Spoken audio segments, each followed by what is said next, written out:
The Seattle Mariners are a disaster right now. Let's air our grievances here on the Locked On Mariners postgame show. Colby, hit it.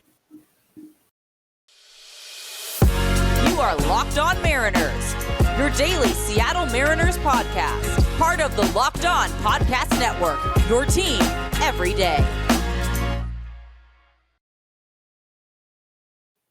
It is Wednesday, May 25th, 2022, and this is the Locked On Mariners postgame show. Thank you so much for making us your first listen of the day. We are free and available on all platforms. I am your host, Ty Gonzalez, reporter and editor over at allseahawks.com, joined as always by my co-host, Colby Patno. Be sure to follow the show on Twitter at LO_Mariners. You can follow me at Dane Gonzalez, that's DANE, GNZLZ, and Colby at CEPAT11, that's CEPAT11. Be sure to also check out our Patreon at patreon.com/Control the Zone. We typically post 2 additional shows on there every week and get into some bigger ideas and bigger topics. Whereas with Locked On Mariners, we cover more of the day-to-day. With the M's, we also get into some non-baseball discussions on Control the Zone as well. It's a pretty fun time, so be sure to check it out. Again, that's patreon.com/Control the Zone. And if this is your first time joining us here on the Locked On Mariners podcast, welcome to the show. If you like what you hear, give us a follow or subscribe wherever you're listening to this. And if you're watching us on YouTube, hit the subscribe button, turn on the notification bell, and give this video a thumbs up. We greatly appreciate it. So Colby, I'm dooming right now. I'm kind of broken, quite frankly. I told you this before we hit record. I am a broken man at this point. Losing to 2 games out of 3 to the Oakland A's of all teams will do things to a baseball fan. This A's offense, which is one of the worst in baseball, has scored 17 runs off of the Mariners over the last 3 days. Today, we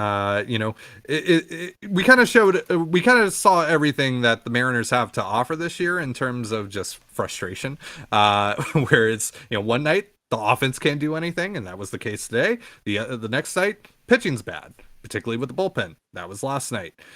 And today they only scored 2 runs. They more or less got shut down by Paul Blackburn. Just couldn't really do anything against them. They did walk 6 times. They had 10 hard hit balls. Just couldn't really do anything with that. Could not capitalize, and that's kind of been their MO all year. And now they are in last place in the American League West. They are 9 games under 500. And thankfully, we have an off day tomorrow. So we don't have to watch this crap for a day. We get a breather. And as I said in my Locked On Now video that's going to be posted later, I highly suggest to Jerry DePoto and company to make use of tomorrow's off day and try and get this thing back on the rails by making, a trade or something. Something needs to be done, right? Because this just can't go on the way that this roster is currently constructed. It is very talented, don't get me wrong, but there are glaring holes with this team, particularly with the bullpen, particularly with the bottom half of the lineup. So I mean, just it's hard not to feel like this is rock bottom for this team, given everything that's happened leading up to this point and losing to the A's. But to you, does this feel like rock bottom? Is there a reason to not be all doom and gloom as I am right now? Well, the reason is there's 120 some odd games to go. That's true. That's a good point. Yeah. So, the Mariners, I think they're 8-17 this month or something. Could the Mariners go 17-8 next month? Yeah. I mean, sure. They could. Is it likely based on the way they're playing right now? No, it's not. And so, I mean, we could say it's rock bottom, but this team continues to find new depths to kind of fall into. And, of course, on Friday they do get to try and turn it around against Justin Verlander, who's just, an American League Cy Young candidate who's already shut them down twice. So, it doesn't get any easier. Man, if they get swept by Houston. 12 games under. Look, I know it's early, but 12 games under is a pretty big hole to dig yourself out of. You're realistically going to have to spend the next 2 months trying to dig yourself out of that. And that's not going to be easy. You're going to be playing the Angels a lot. You're going to be playing the Astros a lot. And that's kind of what you have to start filling up the hole here pretty soon.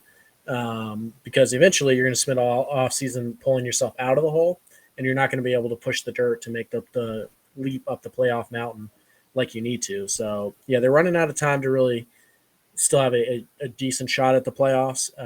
They still do right now, but yeah, they're running out of time. They're running out of attempts. And yeah, I think would be wise of Jerry to go out and make a move. And it almost doesn't really matter who or what the move is. It feels like this team needs a landmark firing, so to speak, to borrow a business term. And I don't mean the hitting coach or service, or I don't mean an actual firing. I think it needs a kind of a landmark, like, wow, like they just, like, for example, DFAing or sending down Drew Steckenrider. Sure. Like, that guy was one of your biggest pieces last year out of the bullpen. He's got 2 options left. He's been terrible this year, was terrible again on Saturday, probably cost him the game. Send him down, shake it up, and it almost really doesn't matter who they call up. I mean, you can send down Mashevitz too. Those are 2 guys who were big pieces of last year's team that just haven't got it done. You can send those guys down, and like I said, it doesn't really matter who you call up. Or maybe it's, hey, we're trading. It doesn't really matter who it is, or we're sending down just that big, like, landmark, like, hey, guys, it's not. We can't keep continuing like this. Something has to change. And so, and also, this whole off season, the message from Jerry Dipoto and crew, we believe in this team. We believe this is going to be the team that does it. And, it would behoove them to send a message and reinforce that idea that, hey, we still believe in you, even at this point.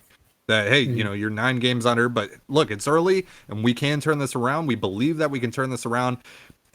Make a move, make a big trade. Why not break the ice? Like, I know it's early. I know a lot of teams don't trade at this point, but do something here. You gotta do something here to make a statement here, because right now this team does not look energized. It does not look like it has any sort of will right now to win, and that's just the complete polar opposite of what we saw towards the end of last season.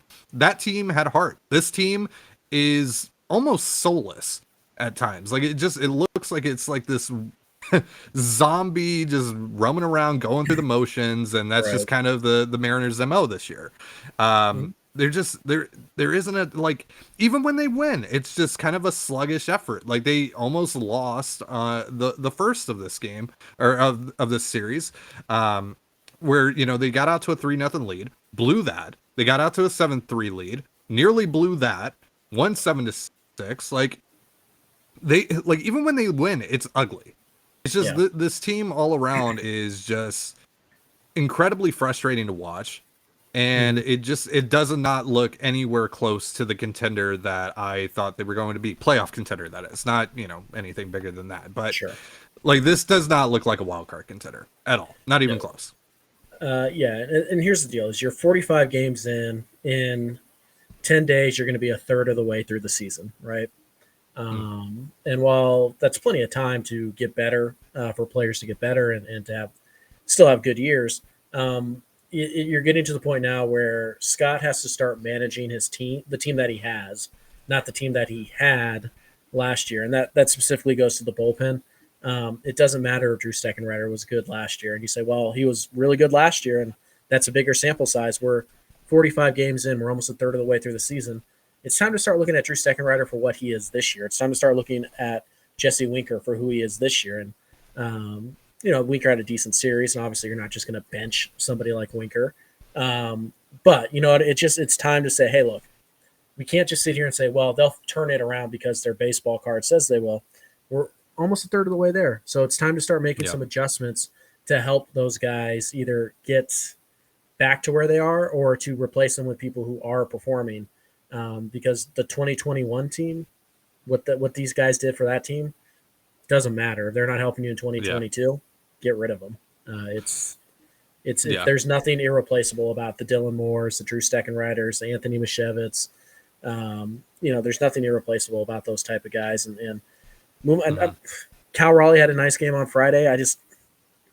Does he look like a major leaguer to you? No. I'd rather you roll with one of the Brian O'Keefe or whoever down in AAA for a couple months, because at least maybe they'll hit a $180 with a 250, 270 on base like that. And honestly, that's probably the best thing for both sides too. Like Raleigh, like for Raleigh's development, for the sake of Raleigh's development, he should probably be in AAA as well. So the thing though is, like, they have made some drastic decisions with the current roster in terms of sending guys down, bringing guys up, etc. Kelnick, the 8 moves that they made for the New York series and that with Kelnick and everything, that was pretty drastic. But they need to do something from the outside here. I think that's the only way that you can really spark this team is by going out and again. We've used this analogy, and it's probably fairly lazy because it's just, it's really just going in line with the time of the year. But when they traded for Denard Span and Alex Colome in late May of 2018, following the Cano suspension, that sent a jolt into this team. They need to do something like that again. They need like it. And look, I know that's easier said than done, right? Because like it takes 2 to tango. You need to find a trade partner. You need to find the right pieces with that particular trade partner as well, and they have to be willing to trade those pieces for a reasonable price. But I think that's the only thing that you can really do at this point that is going to truly change things. That is going to do what you were saying, be that firing basically. Right. They never. Here's the problem with the like. Oh well, look at all that roster churn we did in New York. That didn't really help. It's because you didn't build yourself a roster where that type of movement from within was going to help. You didn't have that. And so, it's something we talked about the entire off season during the lockout, what we wanted. And then it's something that we've talked about here in May a lot is that they didn't build for this type of problem. You know what I mean? They didn't build for this eventuality or this possibility. And you can sit here and say, well, Mitch Haniger got hurt and Tom Murphy got hurt. It doesn't matter. That's your fault. Not that they got hurt, but that you couldn't replace them. That's on you. So, it's just one of those things where just saying, oh, okay, well, we're just, going to keep roster churning Rowan Elias and Anthony Mashevitz and Daniel Ponce de Leon and Tommy Malone and Fernando Abad, and we're just going to cycle those guys through. It's not good enough. You put yourself in a position where you need to go outside of your organization to make improvements, and make no mistake, the Mariners need to. And whether or not, you want to do that in May or early June, it doesn't matter. You put yourself in that position, you have to pay the piper. So, and don't tell me that there aren't teams out there that are already, willing to make these moves. They are. They are. Yeah. The Pirates are willing to trade guys. The Oakland A's are willing to trade guys. The Detroit Tigers, the Kansas City Royals, these teams are already ready to trade guys. Might it cost you an extra dime? Sure, maybe. But who cares? So, yeah, they need to do something tomorrow, and it needs to be something more than signing washed up, Justin Upton or, oh, hey, we're bringing up Tommy Malone to it. Like, who cares? Yeah. Go get a Ben Gamel, go get a Chris Stratton, go get a Lou Trevino, go get a Sam Moll, go get, whoever, Anthony Santander, whoever it is. Go get somebody. Yeah, go get somebody. Obviously, don't do the thing where you overpay just as a reactionary thing or anything like that, but you need to do something here. You need to send a jolt into this roster.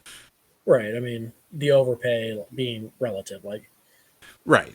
Don't trade Taylor Trammell for half a year of Ben Gamel, but, if they say, hey, we want Roberto Perez and Wyatt Mills for a year of Ben Gamel, you go, okay, fine. We have to pay you 10 cents, $1.10 for $1. Okay, fine. But you don't do like $2 for $1. Right. Yeah. No, obviously there's a certain cutoff point there, but sure. But yeah, it something is necessary here. Like some sort of trade, it has to happen. I cannot emphasize this enough. I know we sound like broken records every single episode that we get on here lately, but they have to make a trade. That is the only way they can get better, because like you said, they did not build the depth necessary to fix this thing from within. They don't have it. It doesn't exist. So we're going to be talking about Kyle Lewis, who that's one good reinforcement that has come through here, and he's looked solid so far, and some pretty good news just in general with him being able to play back-to-back days. We're going to be talking about that in just a moment. But real quick, a reminder, this episode of Locked On Mariners is brought to you by LinkedIn. With spring in the air, it's a time of renewal and growth, personally and professionally. As your small business grows, LinkedIn Jobs is here to make it easier to find the people you want to talk to faster and for free. Create a free job post in minutes on LinkedIn Jobs to reach your network and beyond to the world's largest professional network of over 810 million people. Then add your job and the purple hashtag hiring frame to your LinkedIn profile to spread the word that you're hiring so your network can help you find the right people to hire. Simple tools like screening questions make it easy to focus on candidates with just the right skills and experience so you can quickly prioritize who you'd like to hire to interview and hire. It's why small businesses rate LinkedIn Jobs #1 in delivering quality hires versus leading competitors. LinkedIn Jobs helps you find the candidates you want to talk to faster. Did you know every week nearly 40 million job seekers visit LinkedIn? Post your job for free at linkedin.com/lockedonmlb. That's linkedin.com/lockedonmlb to post your job for free. Terms and conditions apply.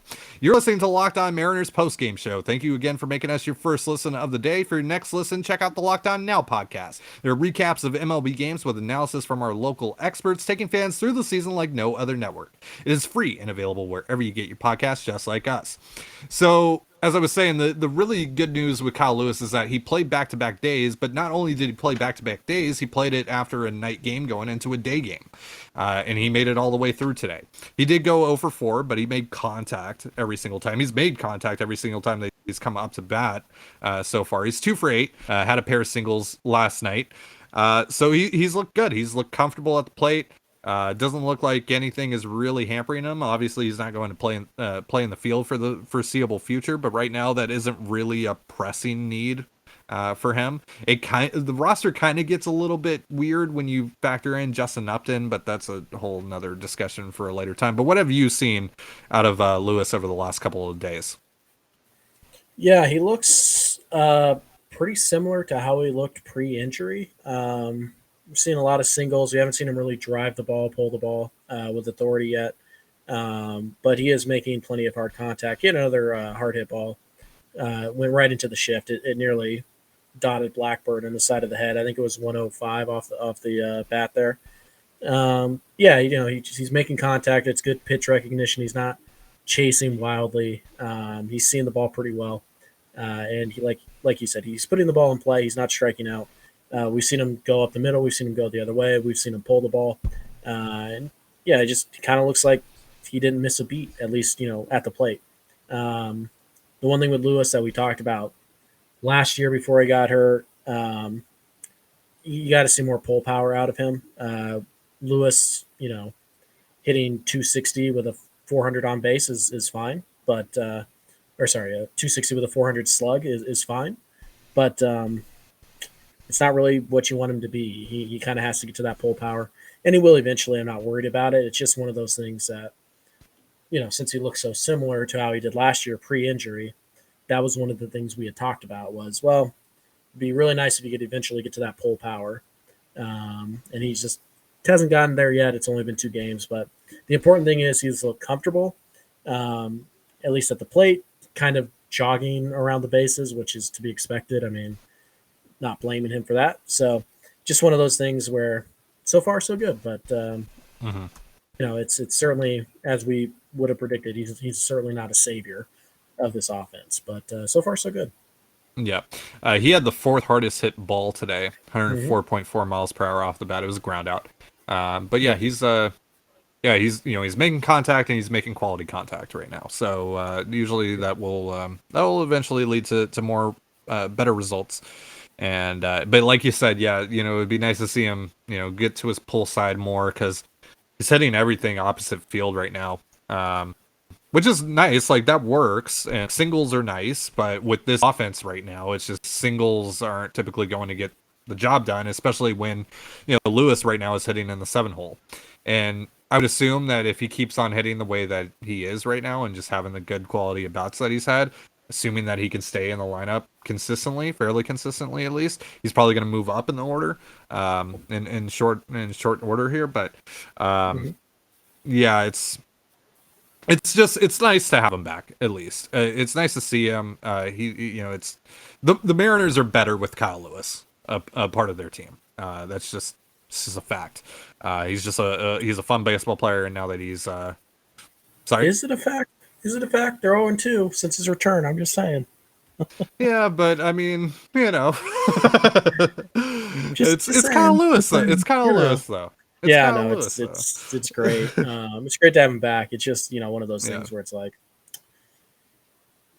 man, it just you wish you had Yeah, another the rest one of the team. to stick Yeah. in the number 3 spot or to stick behind the plate. That'd be great. But Yeah, because there's still at least like 2 spots right now in the lineup that are just black holes.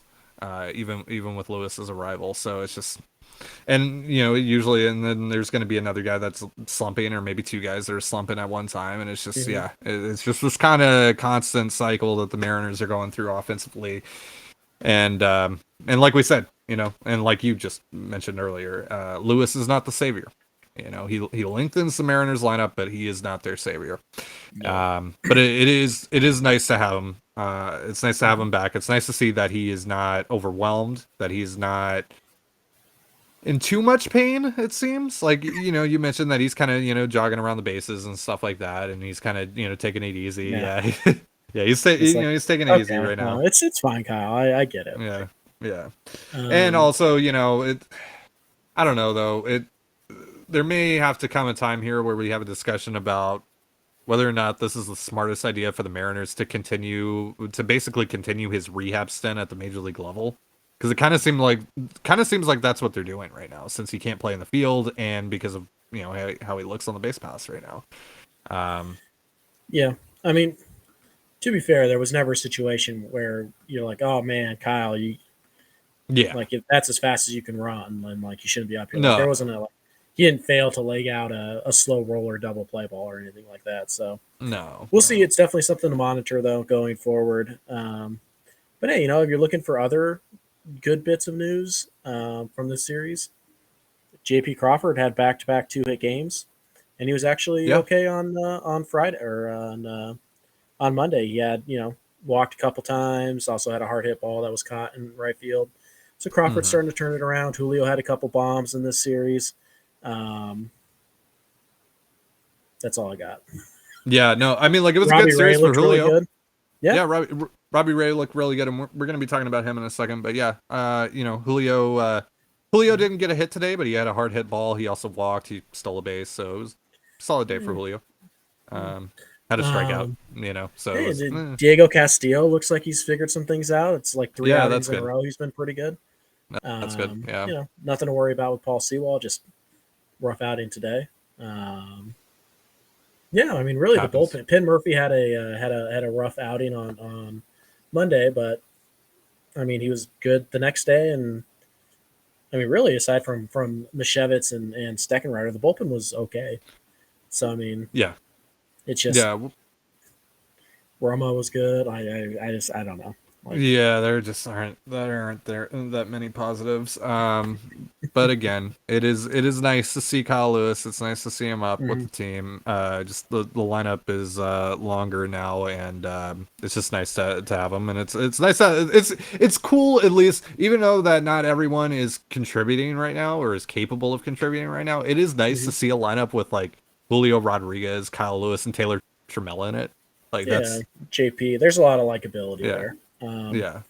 I sure would like to see Taylor get a full year in AAA, or at least a full couple of healthy months in AAA.